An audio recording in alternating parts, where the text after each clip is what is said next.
ಜೀನಾಗೆ ಸಂಪಾದಕತ್ವದಲ್ಲಿ ಜಿಎನ್ಎಸ್ news ಸಾಗರಿಸುತ್ತದೆ ಆಚೆ ಈಚೆ. ಭಾನುವಾರದ ನ್ಯೂಸ್ ಅಪ್ಡೇಟ್ಗೆ ತಮಗೆ ಸ್ವಾಗತ. ಮುಖ್ಯಾಂಶಗಳು: ಸಾಗರದಲ್ಲಿ ಶಾಸಕರಿಂದ ಮತ್ತೊಂದು ನಂದಿನಿ ಸ್ಕೂಪ್ ಪಾರ್ಲರ್ ಉದ್ಘಾಟನೆ. ಆನಂದಪುರಂ ಸೇರಿ ಕ್ಷೇತ್ರ ವ್ಯಾಪ್ತಿಯಲ್ಲಿ ಮತ್ತಷ್ಟು ಮಿಲ್ಕ್ ಪಾರ್ಲರ್ ಪ್ರಾರಂಭಿಸಲಾಗುತ್ತದೆ ಎಂದ ಬೇಳೂರು. ಶಾಸಕರ ಸೂಚನೆಯಂತೆ ಆನಂದಪುರಂ, ತಾಳಗುಪ್ಪ ಇನ್ನೂ ಹಲವೆಡೆ ನಂದಿನಿ ಸೆಂಟರ್ ತೆರೆಯುವ ಭರವಸೆ ನೀಡಿದ ವಿದ್ಯಾಧರ್. ಉಪ್ಪಾರ ಸಮಾಜದಿಂದ ಭಗೀರಥ ಜಯಂತಿ. ಭೂಮಿಗೆ ಗಂಗೆ ತಂದ ಭಗವಂತ ಭಗೀರಥ ಎಂದ ಸಮಾಜದ ಪ್ರಮುಖರು.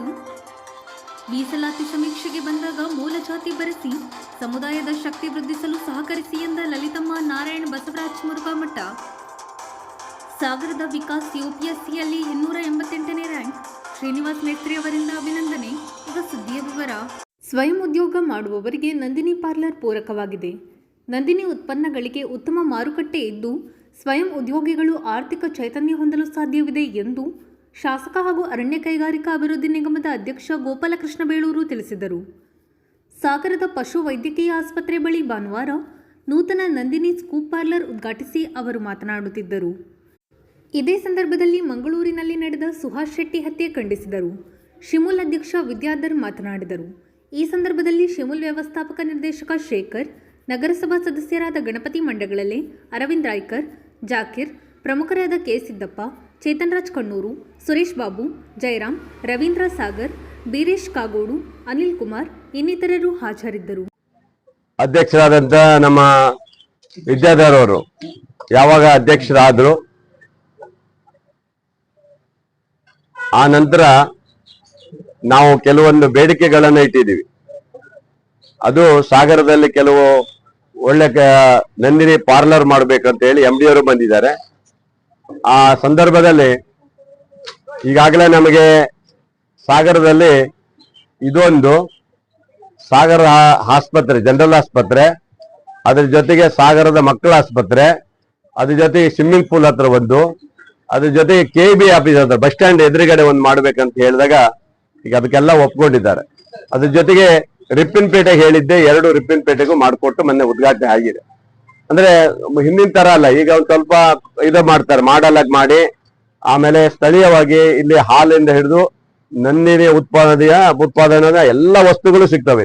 ಅಂದ್ರೆ ಆ ತರ ವ್ಯವಸ್ಥೆಯನ್ನ ಮಾಡಿದ್ದಾರೆ. ಈ ಸರಿ ಒಳ್ಳೆ ಅದ್ಭುತವಾದಂತ ಕೆಲಸವನ್ನು ಅಧ್ಯಕ್ಷರಾಗಿ ನಮ್ಮ ಸ್ನೇಹಿತರು ಮಾಡ್ತಾ ಇದ್ದಾರೆ. ಹಾಗಾಗಿ ನಮಗೂ ಸಹ ತಾಲೂಕಿನಲ್ಲಿ ಕೆಲವೊಂದು ಅಂಗಡಿಗಳು ಬೇಕಂದಾಗ ಅವರು MD ಅವರ ಸೇರಿ ಕೊಟ್ಟಿದ್ದಾರೆ.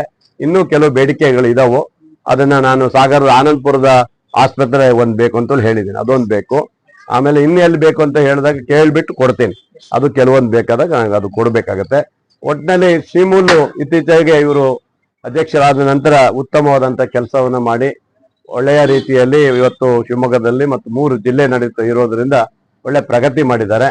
ಅವರಿಗೆ ನಾನು ಅಭಿನಂದನೆ ಹೇಳ್ತಾ, ನನ್ನ ತಾಲೂಕಿಗೆ ಇದು ಫಸ್ಟ್ ಅಲ್ಲ, ಇದು 2ನೇದು. ನಿಮ್ಮ ಕ್ಷೇತ್ರದಲ್ಲಿ ಇದು 3ನೇದು. ಈಗ ಆಲ್ರೆಡಿ ಉದ್ಘಾಟನೆ ಆಗ್ತಾ ಇರೋದು 3ನೇದು. ಇನ್ನು ಉಳಿದಿರುವಂತದ್ದು ಮುಂದಿನ ಟೆಂಡರ್ ಆಗಿ ರೆಡಿ ಮಾಡ್ತಾರೆ. ಅಂದ್ರೆ ಒಂದು ಏನಂದ್ರೆ ಸ್ಥಳೀಯವರಿಗೆ ಅವಕಾಶ ಸಿಗುತ್ತೆ. ಒಂದು ನೋಡಿ, ಕಾಶ್ಮೀರದಲ್ಲಾಗಿರುವಂತ ಘಟನೆ ಸಹ ನಾವು ಖಂಡನೆ ಮಾಡಿದ್ದೀವಿ. ಈ ತರ ಘಟನೆಗಳು ಎಲ್ಲೂ ನಡಿಬಾರ್ದು. ಯಾರ್ದೋ ಒಬ್ಬ ಹತ್ಯೆ ಆದ ತಕ್ಷಣನೇ ಅದನ್ನ ಪ್ರತಿಕಾರವಾಗಿ ಮಾಡುವಂತ ಯಾವುದೇ ಸಮಾಜದಿದ್ದರೂ ಸಹ ಅದು ಖಂಡನೆ. ಇದು ಇಂಥ ದುಷ್ಟ ಶಕ್ತಿಗಳಿಗೆ ಕಡಿವಾಣ ಹಾಕ್ಲೇಬೇಕು. ಯಾವುದೇ ಇದು ಮುಲಾಜಿಲ್ದಾಗ ಕಡಿವಾಣ ಹಾಕ್ಬೇಕು. ಇದೆಲ್ಲ ರಾಜಿ ಆಗುವಂತ ಪ್ರಶ್ನೆ ಇಲ್ಲ. ಶಿವಶೆಟ್ಟಿ ಆಗಿರುವಂತ ಕೇಸು ಹಿಂದೆ ಅವರು ಪ್ರವೀಣ್ ಹತ್ಯೆ ಕೇಸ್ ಆದಂತ ಸಂದರ್ಭದಲ್ಲಿ ಅವರು ಕೊಲೆ ಮಾಡಿ ಜೈಲಿಗೆ ಹೋಗಿ ಬಂದಂತವ್ರು. ಅವಾಗ ಒಬ್ಬ ಮುಸ್ಲಿಮರನ್ನ ಅವಾಗ ಹತ್ಯೆ ಮಾಡಿದ್ದರಿಂದ ಆ ಘಟನೆ ಆಗಿದ್ದು. ಅದ ಪ್ರತೀಕಾರವಾಗಿ ಇವ್ರು ಮಾಡಿದ್ದಾರೆ. ಇವೆಲ್ಲ ಘಟನೆಗಳು ಯಾವುದೇ ಸಮಾಜದಲ್ಲಿ ಮಾಡಬಾರದು ಅನ್ನೋದು ನಮ್ಮ ಉದ್ದೇಶ.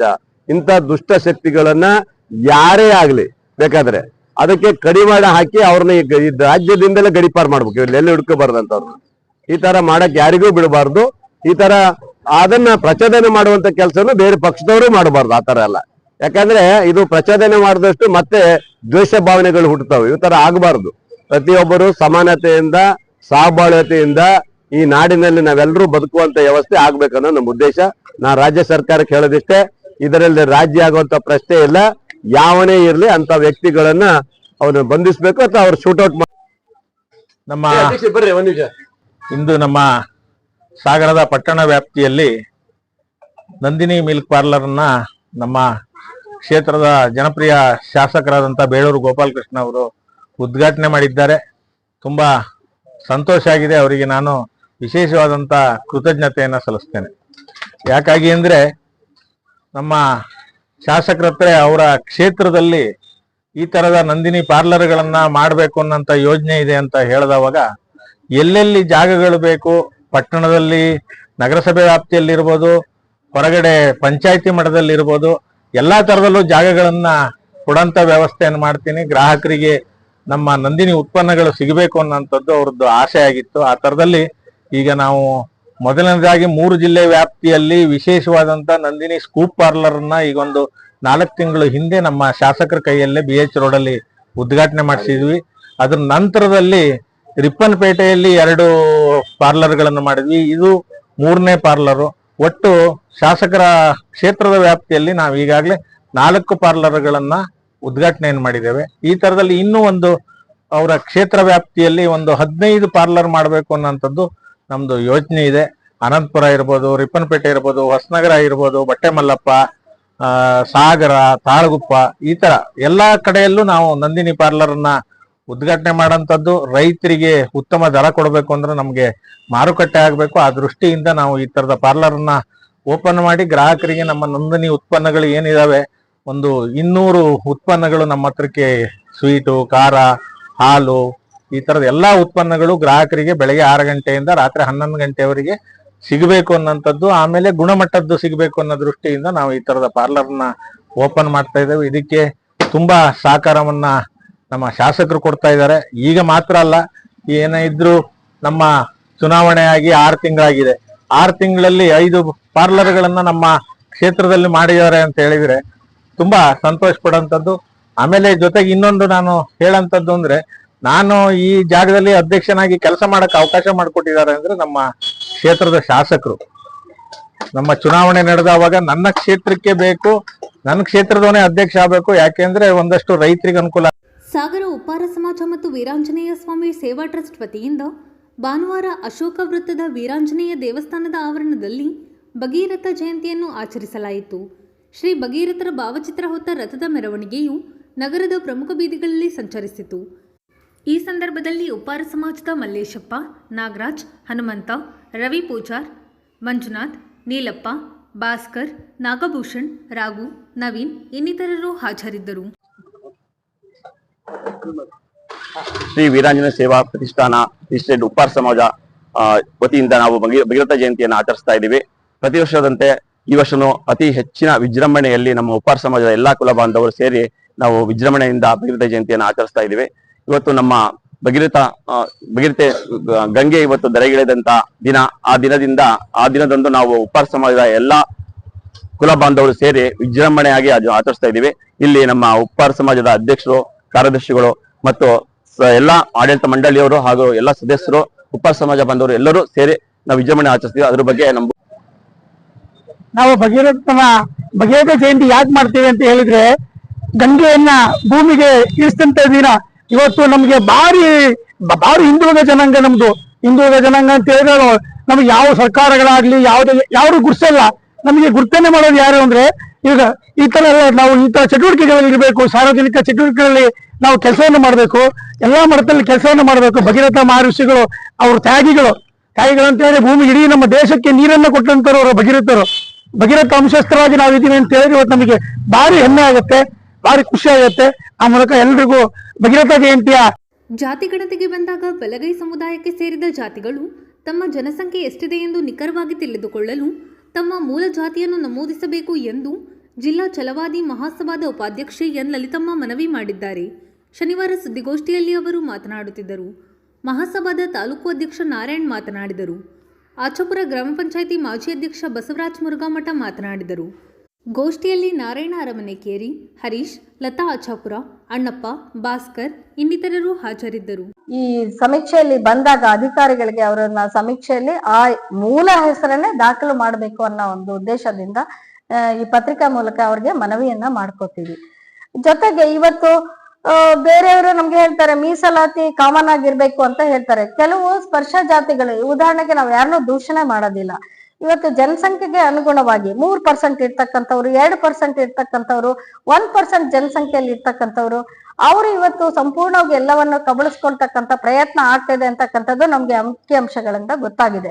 ಜನಸಂಖ್ಯೆಗೆ ಅನುಗುಣವಾಗಿ ಮೀಸಲಾತಿಯನ್ನ ಕಲ್ಪಿಸಿಕೊಟ್ರೆ ನಮ್ಗೆ ಯಾವ ವರ್ಗದವ್ರಿಗೂ, ಏನ್ ತುಳಿತಕ್ಕೊಳಗಾದವ್ರಿಗೆ ಯಾರಿಗೂ ಕೂಡ, ಏನು ಅಸ್ಪೃಶ್ಯತೆಯಿಂದ ಶೋಷಣೆಗೆ ಒಳಗಾದಂಥವ್ರಿಗೆ ಮತ್ತೆ ಏನು ಈ ದಲಿತ ವರ್ಗದವ್ರಿಗೆ ಯಾರಿಗೂ ಅನ್ಯಾಯ ಆಗ್ಬಾರ್ದು ಅನ್ನೋ ದೃಷ್ಟಿಯಿಂದ ಅವರವರ ಜಾತಿಯನ್ನ ಅವರವರ ಸಮೀಕ್ಷೆಯಲ್ಲಿ ಬಂದಾಗ ನಮೂದಿಸ್ಬೇಕು ಅಂತ ನಾನು ಈ ಸಂದರ್ಭದಲ್ಲಿ ವಾಸ್ತವಿಕವಾಗಿ ಒಳ ಮೀಸಲಾತಿ ಯಾಕೆ ಅನ್ನೋ ವಿಚಾರ ಈಗ ಪ್ರಸ್ತಾಪ ಆಗ್ತಾ ಇದೆ. ನಿಮಗೆ ಗೊತ್ತಿರೋ ಹಾಗೆ ಸಾವಿರಾರು ವರ್ಷಗಳಿಂದ ಶೋಷಣೆಗೆ ಒಳಗಾಗಿರ್ತಕ್ಕಂಥ ಅಸ್ಪೃಶ್ಯ ಸಮುದಾಯದ ಒಂದು ಸಾಮಾಜಿಕ ನ್ಯಾಯಕ್ಕೋಸ್ಕರವಾಗಿ 1950ರಲ್ಲಿ ಸಂವಿಧಾನ ಜಾರಿಗೆ ಬಂತು. ಡಾಕ್ಟರ್ BR ಅಂಬೇಡ್ಕರ್ ಅವರ ಅವಿರತ ಪರಿಶ್ರಮದ ಹೋರಾಟದ ಫಲವಾಗಿ ಅವತ್ತು ಅಸ್ಪೃಶ್ಯದ ಜಾತಿಗೆ ಸಂವಿಧಾನದ ಪರಿಚ್ಛೇದ 15/4 16/4ರಲ್ಲಿ ಮೀಸಲಾತಿಯನ್ನ ಶೈಕ್ಷಣಿಕವಾಗಿ ಮತ್ತು ಉದ್ಯೋಗದಲ್ಲಿ ಮೀಸಲಾತಿಯನ್ನ ಕಲ್ಪಿಸಿಕೊಟ್ರು ಅವತ್ತು. ಆದ್ರೆ ಕಾಲಾನಂತರದಲ್ಲಿ ಸ್ಪರ್ಶ ಜಾತಿಗಳಿಗೂ ಕೂಡ ರಾಜಕೀಯ ಒಂದು ಒತ್ತಡದ ಪರಿಣಾಮವಾಗಿ ಅವ್ರಿಗೂ ಕೂಡ ಮೀಸಲಾತಿಯನ್ನ ಕಲ್ಪಿಸಿಕೊಟ್ರು. ಇದು ಏನಾಯ್ತು ಅಂದ್ರೆ ನಿಜವಾಗಿ ಯಾರಿಗೆ ಮೀಸಲಾತಿ ಸಿಗ್ಬೇಕು, ಸಾಮಾಜಿಕ ನ್ಯಾಯ ಸಿಗ್ಬೇಕು ಅನ್ನೋ ಒಂದು ಉದ್ದೇಶ ಇತ್ತು, ಅದನ್ನ ಕಿತ್ಕೊಳ್ತಕ್ಕಂಥ ಒಂದು ಪ್ರಯತ್ನ ಈ ಒಂದು ಸ್ಪರ್ಶ ಜಾತಿಗಳಿಗೆ ಮೀಸಲಾತಿಯನ್ನ ಮಾಡಿಕೊಟ್ಟಿದ್ರಿಂದ ಆಯ್ತು ಅಂತಕ್ಕಂಥ ಒಂದು ಉದ್ದೇಶದಿಂದ ಏನು ಸರ್ಕಾರದ ಮೀಸಲಾತಿ ಸೌಲಭ್ಯದಿಂದ ವಂಚಿತರಾಗಿರ್ತಕ್ಕಂಥ ಮಾದಿಗ, ದಂಡೋರ, ಇತರೆ ಒಕ್ಕೂಟಗಳು, ದಲಿತ ಒಕ್ಕೂಟಗಳು 1992-93ರಲ್ಲಿ ಆಂಧ್ರದಲ್ಲಿ ಒಂದು ಹೋರಾಟ ಸಮಿತಿಯನ್ನ ಮಾಡಿದ್ರು ಆಂಧ್ರದಲ್ಲಿ. ಆ ನಂತರ ಅದು 96ರಲ್ಲಿ ಕರ್ನಾಟಕದಲ್ಲೂ ಕೂಡ ಪ್ರಾರಂಭ ಆಯಿತು. ತೀವ್ರತರವಾಗಿ ಒಂದು ಹೋರಾಟ ಚಳವಳಿ ಪ್ರಾರಂಭ ಆಯಿತು. ಆ ನಂತರ 2005ರಲ್ಲಿ ನಮ್ಮ ಕಾಂಗ್ರೆಸ್ ಸರ್ಕಾರ ಇದ್ದಂತ ಒಂದು ಸಂದರ್ಭದಲ್ಲಿ ಒಂದು ಒತ್ತಡಕ್ಕೆ ಒಳಗಾಗಿ ನಮ್ಮ AJ ಸದಾಶಿವ ಆಯೋಗವನ್ನ ನೇಮಿಸಿದ್ರು. ಆ ಟೈಮಲ್ಲಿ ಆ ಆಯೋಗದಲ್ಲಿ ಕೆಲವು ಜಾತಿಗಳನ್ನ ಪಟ್ಟಿ ಮಾಡಿದ್ರು. 101 ಜಾತಿಗಳು ಪರಿಶಿಷ್ಟ ಜಾತಿಗೆ ಸೇರ್ತಕ್ಕಂಥ ಪಟ್ಟಿಯಲ್ಲಿ ಬರ್ತವೆ ಅಂತ ಹೇಳಿ ಆಯೋಗದ ಅಧ್ಯಕ್ಷರಾಗಿರ್ತಕ್ಕಂಥ AJ ಸದಾಶಿವ ಆಯೋಗದಲ್ಲಿ ಪಟ್ಟಿಯನ್ನ ಮಾಡಿದ್ರು. ಅದರಲ್ಲಿ 49 ಜಾತಿಗಳು, ನಿಮಗೆ ಒಂದು ಪಟ್ಟಿಯನ್ನು ಕೊಟ್ಟಿದ್ದೀನಿ. ಇವು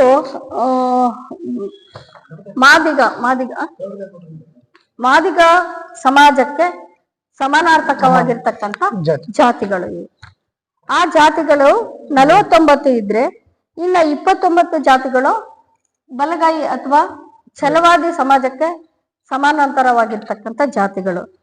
ಆ ನಂತರ ಲಂಬಾಣಿ, ಒಡ್ಡ, ಬೋವಿ ಇವು ಕೂಡ ಮೀಸಲಾತಿಯಲ್ಲಿ ಎಷ್ಟು % ಕೊಡಬೇಕು ಅಂತಕ್ಕಂಥದ್ದನ್ನ ಒಟ್ಟು 101 ಜಾತಿಗೆ ಜನಸಂಖ್ಯೆಗೆ ಅನುಗುಣವಾಗಿ ಮೀಸಲಾತಿಯನ್ನು ಕಲ್ಪಿಸಿದ್ರೆ ಆಗ ಯಾವುದೇ ಒಂದು ವರ್ಗಕ್ಕೆ ಅಥವಾ ಜಾತಿಗೆ ಅನ್ಯಾಯ ಆಗೋದಿಲ್ಲ ಅನ್ನೋ ಒಂದು ಕಾರಣದಿಂದ ಇದನ್ನ ವರದಿಯನ್ನ ಮಾಡಿ ಸರ್ಕಾರಕ್ಕೆ ಸಲ್ಲಿಸಿದ್ರು. ಆ ನಂತರದಲ್ಲಿ ಇನ್ನೂ ಕೆಲವು ಬಿಕ್ಕಟ್ಟುಗಳು ನಮ್ಗೆ ಸಮಸ್ಯೆಗಳು ಬಂದ್ವು.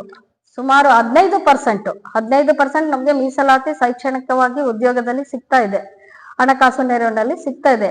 ಅದರಲ್ಲಿ ಜನಸಂಖ್ಯೆಯಲ್ಲಿ ಒಂದು ಬಿಕ್ಕಟ್ಟು ಉಂಟಾಯ್ತು. ಅಲ್ಲಿ ಮಾದಿಗ ಸಮಾಜದವರು, ಅವರು ನಮ್ಮ ಸೋದರ ಸಂಬಂಧಿಗಳು, ಅವರಿಗೆ ನಾವು ಮೀಸಲಾತಿಯಲ್ಲಿ ನಾವೇನು ಅವರಿಗೆ ಅನ್ಯಾಯ ಮಾಡ್ಬೇಕು ಅನ್ನೋ ಉದ್ದೇಶ ನಮಗೂ ಇಲ್ಲ. ಅವರು ಜನಸಂಖ್ಯೆಯಲ್ಲಿ ನಾವು ಜಾಸ್ತಿ ಇದೀವಿ ಅಂತ ಹೇಳ್ತಾ ಇದ್ದಾರೆ. ಛಲವಾದಿ ಸಮಾಜದವರು ನಾವು ಕೂಡ ಜಾಸ್ತಿ ಇದೀವಿ ಅಂತ ಒಂದು ಬಿಕ್ಕಟ್ಟು ಉಂಟಾದಂತ ಸಂದರ್ಭದಲ್ಲಿ ಸರ್ಕಾರ ನಿವೃತ್ತ ನ್ಯಾಯಮೂರ್ತಿಯಾಗಿರ್ತಕ್ಕಂಥ ನಾಗಮೋಹನ್ ದಾಸ್ ಅವರ ಏಕಸದಸ್ಯ ಒಂದು ಆಯೋಗವನ್ನ ಮಾಡಿದ್ರು. ಆ ಸಂದರ್ಭದಲ್ಲಿ ಅವರು ಸಂಪೂರ್ಣವಾಗಿ AJ ಸದಾಶಿವ ಆಯೋಗವನ್ನ ಪರಿಶೀಲನೆ ಮಾಡಿ ಅದರ ನಂತರ ಮತ್ತೆ ಇದು ಮೀಸಲಾತಿ ಸರಿ ಆಗಿಲ್ಲ ಅನ್ನೋ ಉದ್ದೇಶದಿಂದ ಈಗ ಉದಾಹರಣೆಗೆ ನಮ್ಮ ಮೈಸೂರು ಪ್ರಾಂತ್ಯದಲ್ಲಿ ಏನಾಗಿದೆ ಅಂದ್ರೆ AK ಅಂತ ತಗೊಂಡಿದ್ದಾರೆ. ಆದ್ರೆ ಅವರು ಮೂಲ ಹೊಲೆಯ, ಮಹರ್ ಈ ರೀತಿ ಕರಿತಾ ಇದ್ದಾರೆ. ಮೂಲ ಜಾತಿ ಆಡು ಭಾಷೆ ಅಂತ ನಾವೇನ್ ಹೇಳ್ತೀವಿ ಆ ಇದ್ರಲ್ಲಿ ಅವ್ರನ್ನ ಬೇರೆ ಬೇರೆ ಜಾತಿಯಿಂದ ಅಲ್ಲಿ ಕರಿತಾ ಇದ್ದಾರೆ. ಬಲಗೈ ಅಂತ ಹೇಳಿ ಕರಿತಾ ಇದ್ದಾರೆ. ಹಿಂದೆ ಅದ್ರ ಐತಿಹಾಸಿಕ ಒಂದು ರಾಚಪ್ಪನವರು, ಪ್ರೊಫೆಸರ್ ರಾಚಪ್ಪನವರು ಹೇಳಿದ್ರು ನಮ್ಗೆ, ಮೈಸೂರು ಪ್ರಾಂತ್ಯದಲ್ಲಿ ಆಗ ಮೈಸೂರು ಅರಸರು ನಿಮ್ಮನ್ನೆಲ್ಲ ಹೊಲೆಯರು ಅಂತ ಕರೀತಾರೆ, ನೀವು ಸಮಾಜದಲ್ಲಿ ಒಂದು ತುಳಿತಕ್ಕೆ ಅದು ಅಸಹ್ಯ ಆಗುತ್ತೆ ಅಂತ ಹೇಳ್ಬಿಟ್ಟು ಆದಿ ಕರ್ನಾಟಕ ಅಂತ ಹೇಳಿಕದ್ದು ಗೆಜೆಟ್ ನೋಟಿಫಿಕೇಶನ್ ಆ ಕಾಲದಲ್ಲಿ ಮಾಡಿದ್ರಿಂದ ಅದು ಏಕೆ ಅಂತ ಆಯ್ತು ಅಂತ. ಆ ನಂತರ ಸಂಬಂಧಗಳನ್ನ ಬೆಳೆಸುವಂತ ಸಂದರ್ಭದಲ್ಲಿ ಎಲ್ಲಾ ವರ್ಗದ ಏಕೆ ಇರ್ಬೋದು, ಹೊಲೆಯ ಇರ್ಬೋದು, ಎಲ್ಲಾ ಜಾತಿ ವರ್ಗದವ್ರನ್ನು ಕೂಡ ಆದಿ ಕರ್ನಾಟಕ ಅಂತ ಹೇಳಿ ಅವರು ಕರೆದು ಬಿಟ್ಟು ಅವರಿಗೆ ಒಂದು ಗೆಜೆಟ್ ನೋಟಿಫಿಕೇಶನ್ ಮಾಡಿದ್ರು ಅಂತ ಹೇಳ್ತಾರೆ. ಆ ಸಂದರ್ಭದಲ್ಲಿ ಅಲ್ಲಿ ಏನಾಯ್ತು ಅಂದ್ರೆ ಕೆಲವು ಅವರವರ ಪದ್ಧತಿ ಸಂಪ್ರದಾಯಗಳು ಬೇರೆ ಆಗ್ಬಿಡುತ್ತೆ ಕೆಲವು ಟೈಮಲ್ಲಿ. ಅವಾಗ ಈ ಸಂಬಂಧವನ್ನ ಮದುವೆ ವಿವಾಹ ಇಂಥ ಕಾರ್ಯಕ್ರಮಗಳಲ್ಲಿ ಎಡಗೈ ಬಲಗೈ ಅಂತ ಇವರೇ ಒಳ ಒಪ್ಪಂದವಾಗಿ ಮಾಡ್ಕೊಂಡ್ರು ಅಂತ ಹೇಳ್ತಾರೆ. ಅದು ಇದೆ, ಇವತ್ತಿಗೂ ಕೂಡ ಇದೆ. ನಮ್ಮ ಛಲವಾದಿ ಸಮಾಜದವ್ರನ್ನ ಬಲಗೈ ಅಂತ ಹೇಳ್ತಾರೆ, ಮಾದಿಗ ಅಥವಾ ಏಕೆ ಇವರನ್ನು ಕೂಡ ಮಾದರ್ ಇವರನ್ನ ಕೂಡ ಅಲ್ಲಿ ಎಡಗೈ ಅಂತ ಹೇಳ್ತಕ್ಕಂಥ ಪದ್ಧತಿ ಇವತ್ತಿಗೂ ಇದೆ. ಒಟ್ಟಾರೆ ಏನಪ್ಪಾ ಅಂದ್ರೆ ಜನಸಂಖ್ಯೆ ಯಾವುದು ಜಾಸ್ತಿ ಇದೆ ಅವರಿಗೆ ಜಾಸ್ತಿ ಇದ್ದಂತ ಜನಸಂಖ್ಯೆಗೆ ಅನುಗುಣವಾಗಿ ನಮ್ಗೆ ಮೀಸಲಾತಿಯನ್ನ ಕಲ್ಪಿಸ್ಬೇಕು ಅನ್ನೋ ಒಂದು ಹೋರಾಟದಲ್ಲಿ ಇವತ್ತು ಸರ್ಕಾರ ಕೂಡ ಒಂದು ದಿಟ್ಟ ಹೆಜ್ಜೆಯನ್ನ ಇಟ್ಟಿದೆ. ಮಾನ್ಯ ಮುಖ್ಯಮಂತ್ರಿಗಳು ಅವರಿಗೆ ತುಂಬಾ ಅಡ್ಡಿ ಆತಂಕ ಬಂದ್ರು ಕೂಡ ನ್ಯಾಯ ಸಿಗ್ಬೇಕು ಅನ್ನೋ ಕಾರಣದಿಂದ ಸಿದ್ದರಾಮಯ್ಯನವರು ಈ ಸಮೀಕ್ಷೆಯನ್ನ ಈ ತಿಂಗಳು ಏಪ್ರಿಲ್ 5ರಿಂದ 27ರವರೆಗೂ ಮಾಡಿ ಅಲ್ಲಿ ಎಲ್ಲರದು ಸರ್ಟಿಫಿಕೇಟ್ಗಳು ಛಲವಾದಿ ಅಂತಾನೆ ಸರಿಯಾಗಿದೆ. ಆದ್ರೆ ನಮ್ಮ ಲಲಿತಮ್ಮ ಅವರು ಹಾಗೆ ಅಧ್ಯಕ್ಷರು ಹೇಳಿದ ಹಾಗೆ ಈ ಕಸ್ಬಾ ಹೋಬಳಿಯಲ್ಲಿ ಮಾತ್ರ ಅದು ಚೇಂಜ್ ಆಗಿದೆ. ಅದು ಮುಂದಿನ ದಿನಗಳಲ್ಲಿ ಈಗ ಸಮೀಕ್ಷೆ ಹೇಳಿದ ಹಾಗೆ ಜಿಲ್ಲಾ ಸಮಿತಿಯಲ್ಲಿ ಚರ್ಚೆ ಮಾಡಿದ ಹಾಗೆ ಕರ್ನಾಟಕ ರಾಜ್ಯದಲ್ಲಿ ಛಲವಾದಿ ಸಮಾಜ ಅತಿ ಹೆಚ್ಚು ಜನಸಂಖ್ಯೆಯಲ್ಲಿ ಇರುವಂತ ಸಮಾಜ ಅಂತ ಹೇಳಿ ನಮೂದಾಗಿದೆ. ಹಾಗಾಗಿ ಇವತ್ತು ಏನು ವಿದ್ಯಾಭ್ಯಾಸ ಶೈಕ್ಷಣಿಕವಾಗಿ ಮತ್ತು ಉದ್ಯೋಗಕ್ಕಾಗಿ ಇವತ್ತು ನಾವು ಕೆಲವು ನಮ್ಮ ಉಪ ಪಂಗಡಗಳಲ್ಲೇ ಫೈಟ್ ಮಾಡೋದು ಅಂತ ಸಮಸ್ಯೆಗಳು ಕಾಡ್ತಾ ಇದೆ.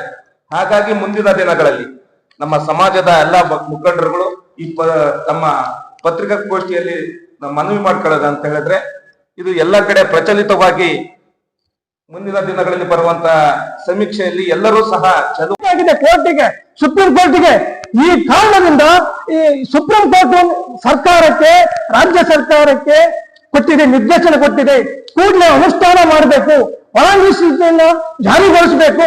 ಇವರಿಗೆ ಒಂದು ನಿಗದಿತ ಕಾಲಘಟ್ಟದಲ್ಲಿ ಈ ಎಲ್ಲ ಮೀಸಲಾತಿಯನ್ನ ವಿಂಗಡಣೆ ಮಾಡಿ ಹಂಚಿಕೆ ಮಾಡಿ ಆ ಸಮಾಜಕ್ಕೆ ಸಾಮಾಜಿಕ ನ್ಯಾಯವನ್ನ ಕೊಡಬೇಕಾದಂತ ಜವಾಬ್ದಾರಿ ಸರ್ಕಾರ ಮಾಡಬೇಕು ಅಂತೇಳಿ ಬಂದಿದೆ. ಆದ್ರಿಂದ ಬಂಧುಗಳೇ, ಈಗ ಇದು ನಮ್ಮ ಅವಕಾಶ. ಹಿಂದೆ ನಮ್ಮ ಅಜ್ಞಾನದಿಂದ, ಅನಕ್ಷರತೆಯಿಂದ ನಮ್ಮ ಜನ, ನಮ್ಮ ಜಾತಿಯಲ್ಲಿ ಅನೇಕ ತಪ್ಪಾಗಿದ್ದಾವೆ. ನಾವು ಕೊಡುವ ಮಾಹಿತಿ ತಪ್ಪಾಗಿದ್ದಾವೆ. ನಮ್ಮಿಂದ ನಮ್ಮ ತಂದೆ ತಾಯಿಗಳು ಕೊಟ್ಟ ಮಾಹಿತಿ ತಪ್ಪಾಗಿದ್ದಾವೆ. ನಮ್ಮ ಹಿರಿಯರು ಕೊಟ್ಟ ಮಾಹಿತಿಗಳು ತಪ್ಪಾಗಿದ್ದಾವೆ.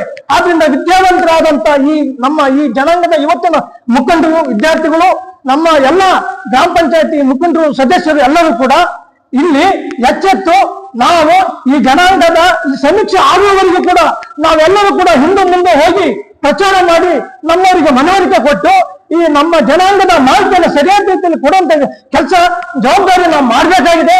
ಇದನ್ನ ತಾವೆಲ್ಲರೂ ಕೂಡ ಕೊಡಬೇಕು. ನಾವು ಛಲವಾದಿ ಏನು ಪದ ಕಮ್ಯುನಿಟಿ ಬಂದಿರ್ತಕ್ಕಂಥ ಜನಾಂಗ, ನಾವು ಜಾತಿ ಸರ್ಟಿಫಿಕೇಟ್ ನಲ್ಲಿ ಆದಿ ಕರ್ನಾಟಕ ಅಂತ ಆಗಿದೆ, ಆದಿ ದ್ರಾವಿಡ ಅಂತ ಆಗಿದೆ, ಅಥವಾ ಇನ್ನು ಏನೋ ಆಗಿದೆ. ಆದರೆ ನಮ್ಮ ಮೂಲ ಜಾತಿ ಛಲವಾದಿ ಅಂತೇಳಿ ಕೊಡಬೇಕಾದಂತ ದೊಡ್ಡ ನಮ್ಮ ಕರ್ತವ್ಯ, ಜವಾಬ್ದಾರಿ ಹೀಗಿದೆ. ಇದನ್ನ ನಮ್ಮವರು ಎಲ್ಲೂ ಮಿಸ್ ಮಾಡೋದ್ ರೀತಿಯಲ್ಲಿ, ನಾವೆಲ್ಲೂ ತಪ್ಪು ಮಾಡೋದ್ ರೀತಿಯಲ್ಲಿ ನಾವೆಲ್ಲರೂ ಕೂಡ ಇದನ್ನ ತಿಳುವಳಿಕೆ ಕೊಡಬೇಕು. ಈ ಸಮೀಕ್ಷೆ ಆಗುವ ಒಂದು 15 ದಿವಸ ನಾವೆಲ್ಲರೂ ಕೂಡ ಹಗಲು ರಾತ್ರಿ ಪ್ರತಿ ಕಡೆಯಿಂದ ಸಮೀಕ್ಷೆ ಬಗ್ಗೆ ಸರಿಯಾದ ಮಾಹಿತಿಯನ್ನ ಒಬ್ರಿಗೊಬ್ರಿಗೂ ಕಾಂಟ್ಯಾಕ್ಟ್ ಮಾಡಿ ತಿಳಿಸಿ ನಾವೆಲ್ಲ ನಮ್ಮವರಿಗೆ ಮಂದಟ್ ಮಾಡಿಸೋ ಕೆಲಸ ಮಾಡಬೇಕು. ಇದರಿಂದ ಮುಂದೆ ನಮ್ಮ ಬಹುಶಃ ಈ ಜನಾಂಗಕ್ಕೆ ಭವಿಷ್ಯದಲ್ಲಿ ಒಳ್ಳೆಯ ದಾರಿ, ಒಳ ಮೀಸಲಾತಿ ಸಿಕ್ತು ನಮಗೆ ಒಳ್ಳೆ ರೀತಿಯಲ್ಲಿ ಮುಂದುವರಲಿಕ್ಕೆ ಅವಕಾಶಗಳು ಸಿಗುವಂತಹ ಕೆಲಸವನ್ನು ನಾವು ಮಾಡಿಕೊಳ್ಬೇಕಾಗಿದೆ. ಈ ನಿಟ್ಟಿನಲ್ಲಿ ನಾವೆಲ್ಲರೂ ಪ್ರಯತ್ನ ಮಾಡೋಣ, ನಾವೆಲ್ಲರೂ ಸಹಕರಿಸೋಣ. ನಮ್ಮ ಜವಾಬ್ದಾರಿಯನ್ನ ಮರೆಯದೆ ನಾವು ಸಾಗರ ಅಣಲೇಕೊಪ್ಪ ವಾಸಿ ವಿಜಯಕುಮಾರ್ ಪಾಟೀಲ್ ಮತ್ತು ಮಹಾಲಕ್ಷ್ಮಿ ಹೆಗಡೆ ಅವರ ಪುತ್ರ ವಿಕಾಸ್ ವಿ UPSC ಪರೀಕ್ಷೆಯಲ್ಲಿ 288ನೇ ರ್ಯಾಂಕ್ ಪಡೆದ ಹಿನ್ನೆಲೆಯಲ್ಲಿ ವಾರ್ಡ್ ಸದಸ್ಯ ಆರ್ ಶ್ರೀನಿವಾಸ್ ಮೇಸ್ತ್ರಿ ಭಾನುವಾರ ಸನ್ಮಾನಿಸಿದರು. ಈ ಸಂದರ್ಭದಲ್ಲಿ ಅರುಣ್ ಕುಮಾರ್ ಜೈನ್, ಯೋಗೇಶ್, ಸುಮಂತ್, ಮಹಾಲಕ್ಷ್ಮಿ ಹೆಗಡೆ ಇನ್ನಿತರರು ಹಾಜರಿದ್ದರು. ಇದು ಭಾನುವಾರದ ಸಮಗ್ರ ಸುದ್ದಿ. ನಿರಂತರ ಸುದ್ದಿಗಾಗಿ ನೋಡ್ತಾ ಇರಿ JMS ನ್ಯೂಸ್. ನಮಸ್ಕಾರ.